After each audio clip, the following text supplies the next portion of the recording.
Well, turning now to the coronavirus, numbers are simply going in the wrong direction. ICU cases continue to jump. Those are up 11 from yesterday. And with a higher positivity rate, New York has added the state to its travel advisory list. So this means people need to quarantine for 14 days if traveling there.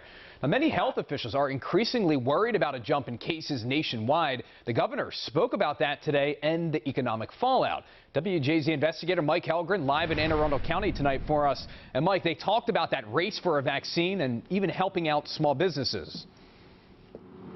Well, Rick, the governor is facing increasing pressure to provide more help to struggling businesses. He says he has an announcement planned for tomorrow. Today, he talked about where things stand. Because people really are being vigilant, and it's why we're surrounded by states that are out of control.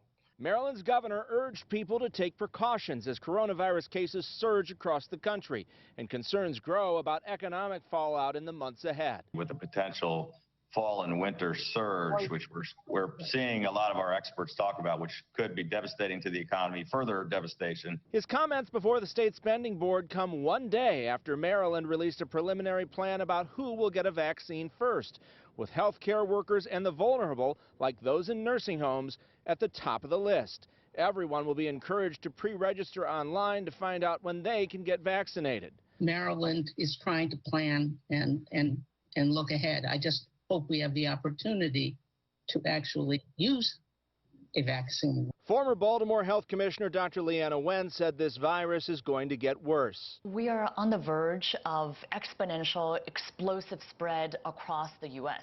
In Baltimore, the positivity rate is on the rise. The highest is in the 21209 zip code in the northwest part of the city. Anytime you leave your house, there is a risk, but some situations are more risky than others. The economic concerns are urgent too, with Maryland's comptroller saying a staggering 30,000 small businesses have closed or will close soon. And they all tell me one thing over and over again: we need help. And the comptroller urged Governor Hogan to use some of the $500 million in the state's reserve fund to help small businesses right now. Governor Hogan has asked federal lawmakers to put their differences aside and pass a stimulus bill. Reporting live in Anne Arundel County, Mike Helgren, WJZ.